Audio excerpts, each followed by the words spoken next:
Architecture is the magnificent interplay in light of forms intelligently and correctly assembled. Le Corbusier.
Le Corbusier is no more. Here in his former studio, his life's work is assembled.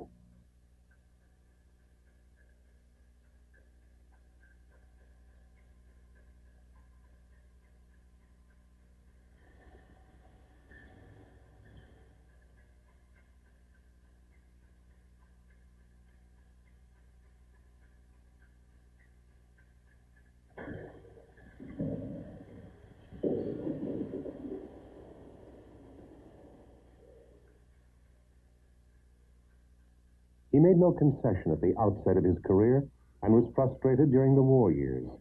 So Le Corbusier waited until he was almost 60 to realize the important conceptions which he had evolved in his youth.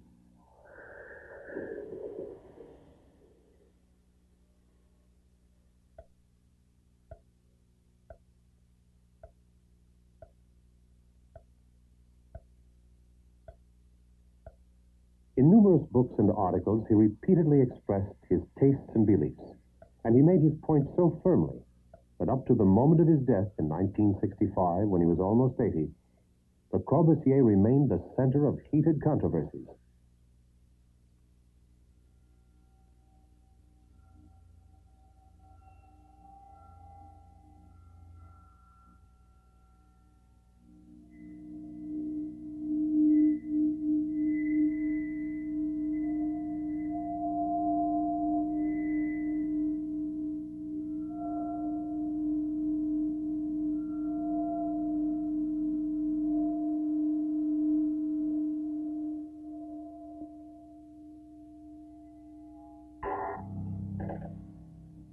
He was born in Switzerland in 1887, the year when the Eiffel Tower was built, under the name of Charles-Édouard Jeanneret.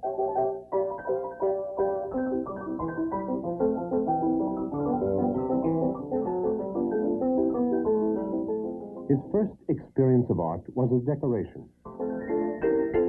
He found no satisfaction in that and looked to other fields for discoveries.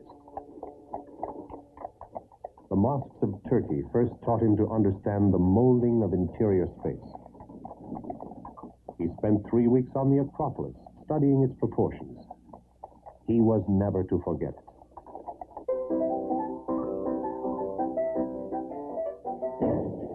In 1917, he settled in Paris. Reacting against Cubism, which seemed to him too decorative, Le Corbusier created with the painter aux enfants the style known as Purism.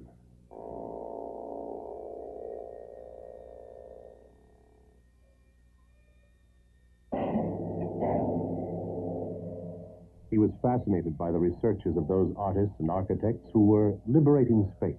He was not yet producing work of his own, but he knew how to look. He was convinced and then set about convincing others. He founded a review called L'Esprit Nouveau, the New Spirit.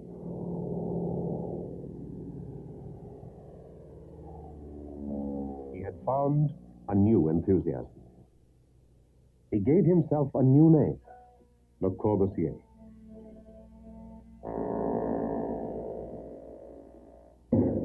The architect.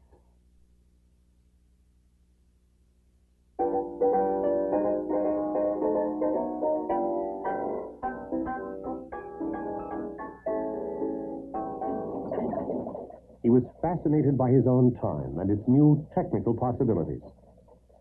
He wrote, "To want to fly like a bird was to misconceive the problem. The right way to go about it was to invent a flying machine without thinking about anything except pure mechanics."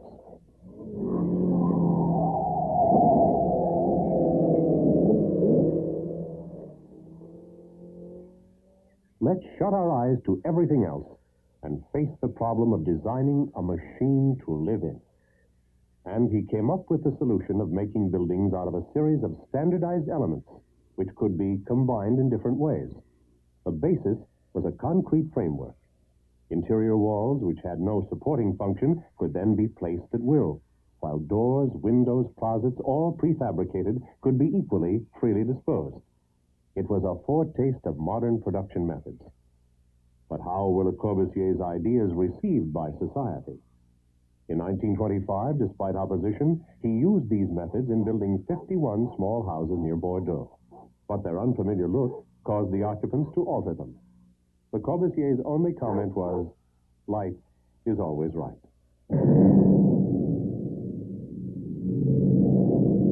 From that time on, untreated concrete became the hallmark of his architecture.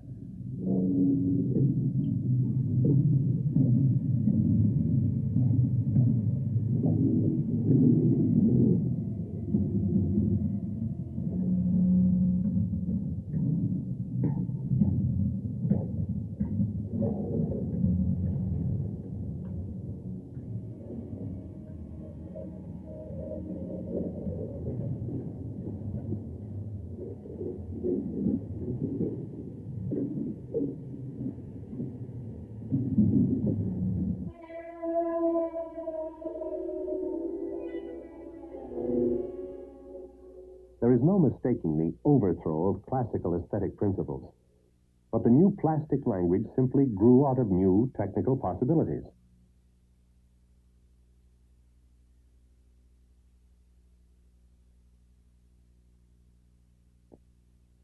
Buildings on piles.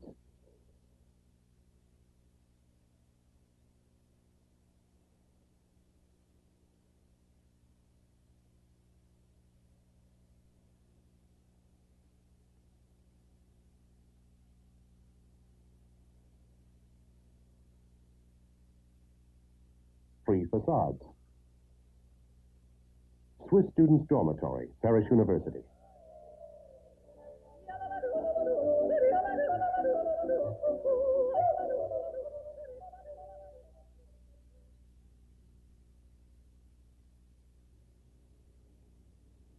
Architectural Promenade. Salvation Army Hostel, Paris, constructed 1929 to 1931.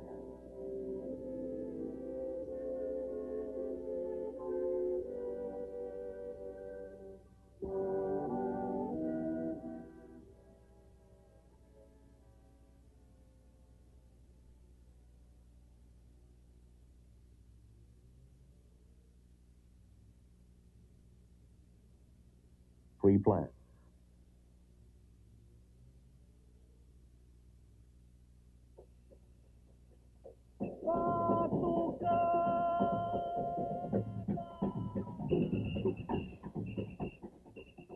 Brazilian Students' Dormitory, Paris University, constructed 1957 to 1959. Sunbreakers.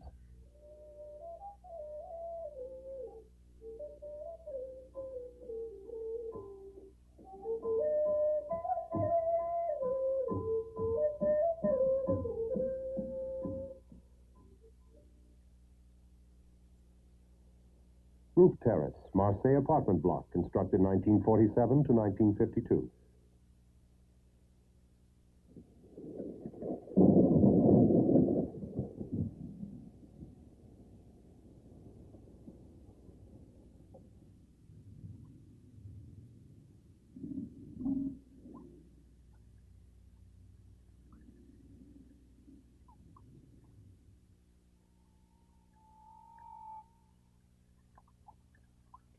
The purest expression of Le Corbusier's theories, his most enjoyable architectural promenade, is the Villa Savoie at Poissy in the suburbs of Paris, built in 1929.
Today, the Villa Savoie is one of France's historic monuments.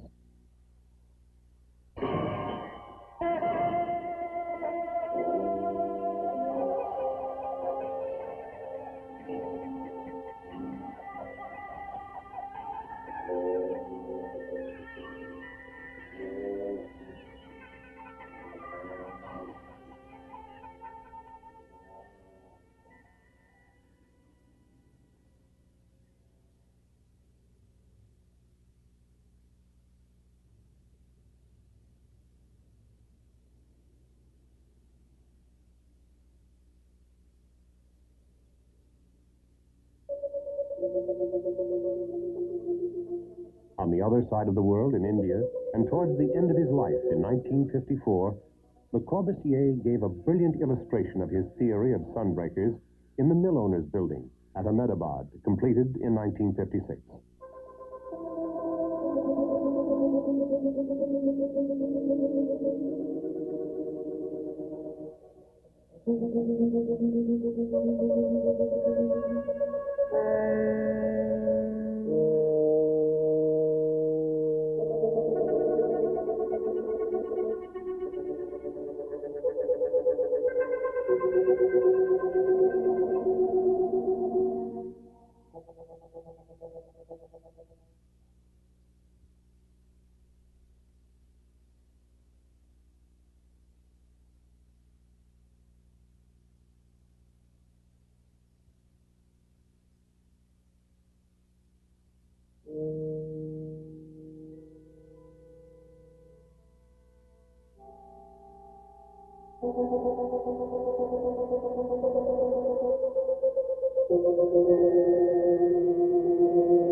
The Shodan House at Ahmedabad, a stunning complex of interlocking volumes beneath a parasol roof, offers a variation in the use of sunbreakers.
Another example of open structure, the Sarabhai House at Ahmedabad, also completed in 1956.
In a park in Zurich stands the Heidi Weber Museum, a striking polychrome structure which was Le Corbusier's last work.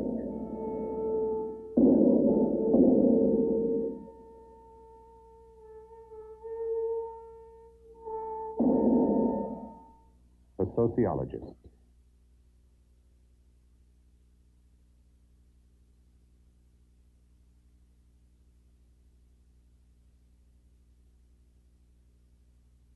For Le Corbusier, a house, no matter how beautiful, had little significance in itself.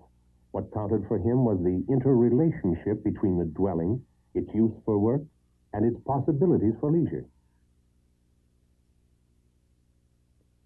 He was concerned with urbanized man.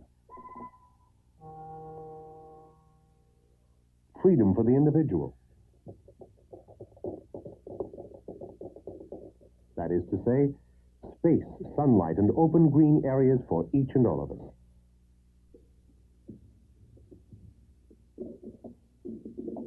In 1942, he invented a scale of measurement based on human proportions, the modulo.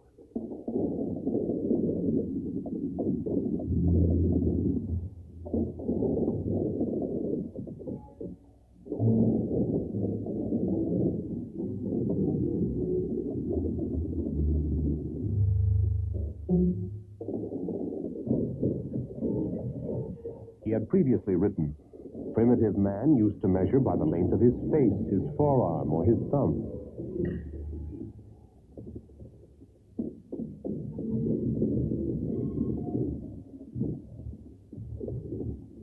Le Corbusier decided to base all his architectural calculations on the requirements of a 6-foot man.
At the age of 60 in 1947, he undertook his first great work, the apartment block in Marseille. Each apartment is designed on 2 levels. They all look out in 2 directions, east and west. Light is everywhere. A balcony gives each apartment an extension outside.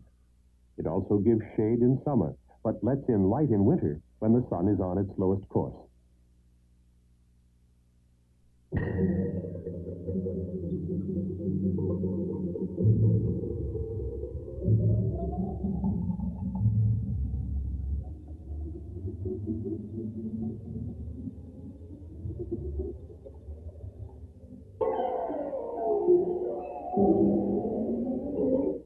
But when this building was completed, a suit was brought against Le Corbusier for defiling the landscape.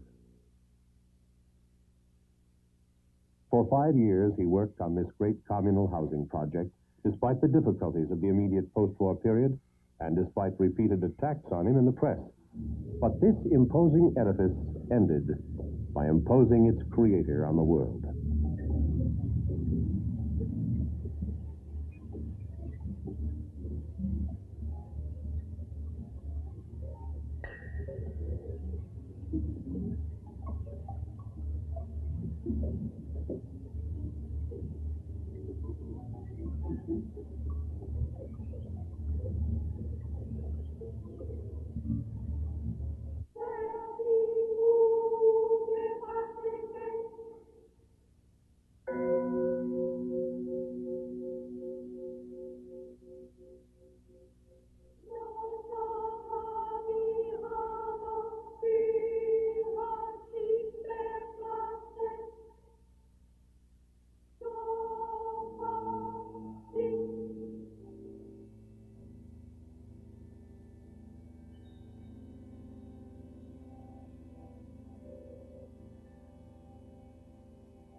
Marseille block was conceived as one of a group forming the Radiant City.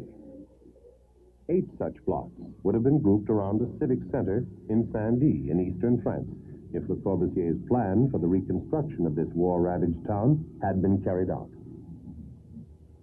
For many years, Le Corbusier worked on the problem of reclaiming urban space with his cousin, Pierre Jeanneret.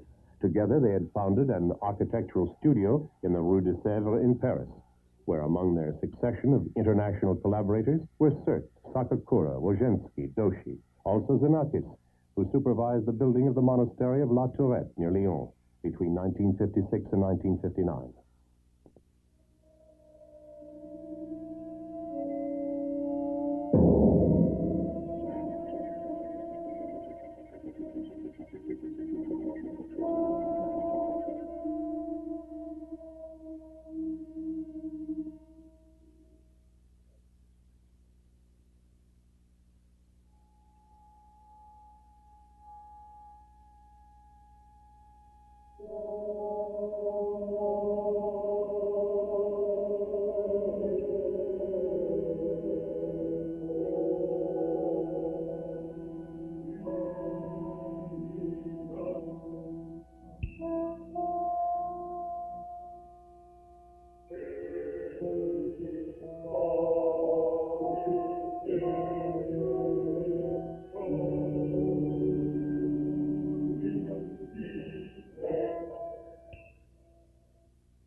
Le Corbusier sited the building atop a steep slope.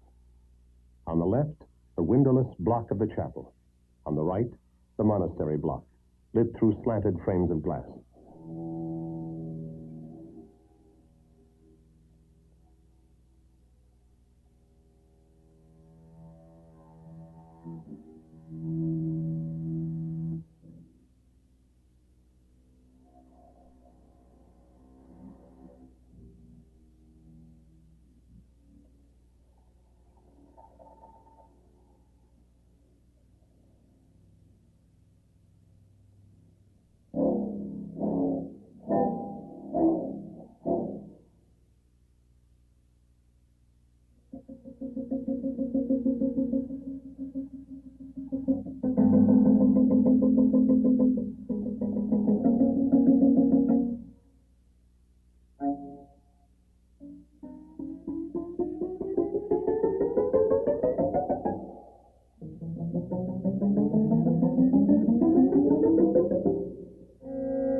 The chapel, unsurpassed in its austerity, is a volume of silence.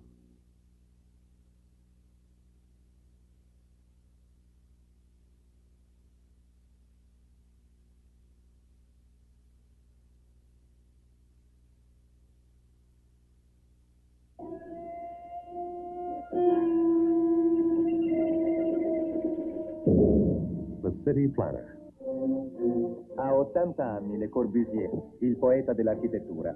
L'abbiamo incontrato a Firenze, dove in Palazzo Strozzi è stata ordinata una mostra di 220 pezzi che illustrano la sua opera. L'intérieur du bâtisseur et l'extérieur aussi. Honored and recognized only late in life, Le Corbusier had been planning cities for many years, though his designs were never carried out. For 40 years, he persisted in dreaming of ideal cities. In 1925, he produced the Voisin plan for reconstructing the center of Paris. It was called Utopian. He studied the skyscraper, using various ground plans, cross-shaped, fan-shaped, and Cartesian. In 1945, he envisaged 4 tall buildings as a focal point in Paris. The public cried sacrilege. On the Bay of Rio would have stood an apartment block with a freeway behind. Buenos Aires was to have a business section on the banks of the Rio de la Plata. And for 12 years, he continued replanning the town of Algiers, but his plans were rejected, like those for New York, Antwerp, and Berlin. He separated the different functions of a city. His Athens Charter of 1933 listed them as dwelling, working, recreation of the body and mind, circulation. The classification of urban zones accorded with the classification of man's activities. But what man? For Le Corbusier, man was of one type only, whether the city had a population of 30,000 or 1 million, whether it was in one part of the world or another.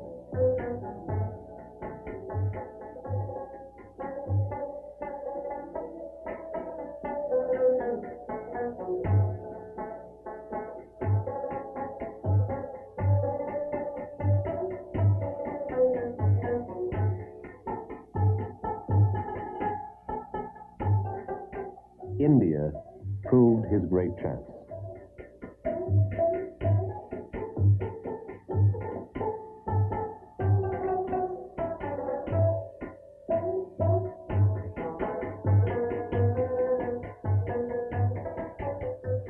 The Orient offered Le Corbusier the opportunity which Europe had denied him. Thus, the man who once had said, "On one side are the primitives, on the other modern times," found himself working in a country which had just gained its independence, but was terribly handicapped economically by its backwardness. Thus, the city had to be built with bare hands by impoverished laborers in grueling heat.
Following a political redrawing of the map of India, the state of Punjab had to give itself a capital city.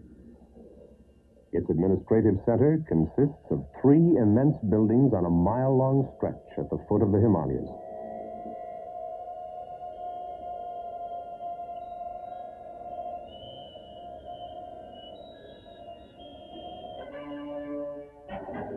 In March 1956, in front of a considerable crowd, President Nehru inaugurated the new capital of Punjab. The French architect Le Corbusier, who had constructed the capital and outlined the plans of the city, attended personally the ceremony. 500,000 persons will be accommodated in Chandigarh.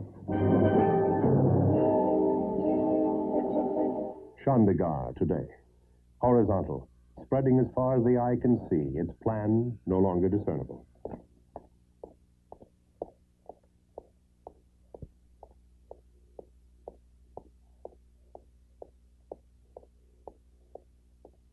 Where there is order, there is harmony, Le Corbusier said. He always maintained that right angles were better than wavering lines, so he planned the city like a checkerboard.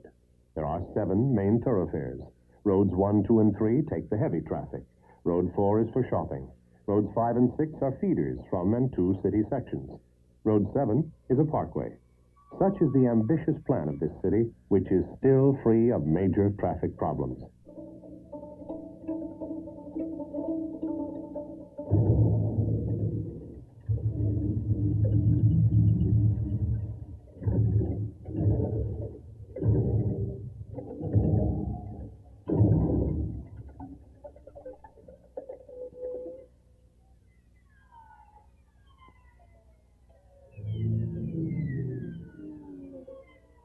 And what of the population which lives in Chandigarh? The majority are either construction workers or ministry personnel. Every morning, 10,000 employees go to work in their offices, which are at some distance from where they live.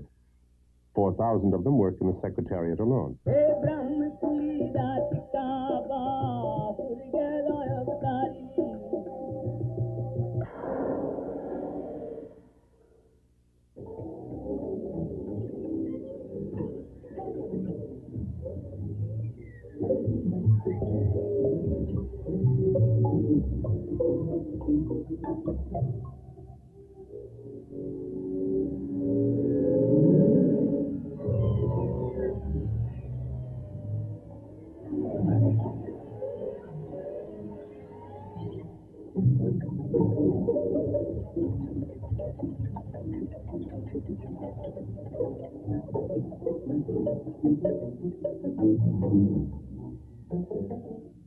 At the opposite end of the esplanade is the High Court building. 30 years earlier, Le Corbusier had written, "Architecture goes beyond utilitarian needs. You use stone, wood, and concrete, and with these materials you build houses and palaces. That is construction. But suddenly you touch my heart, you do me good, and I am happy, and I say, this is beautiful. That is architecture. Art has entered in."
Facing the High Court is the Assembly Building.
Neither Paris nor Moscow nor New York had ever offered Le Corbusier a project of this importance.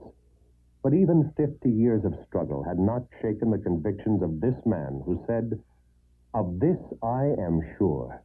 I am right. I am right."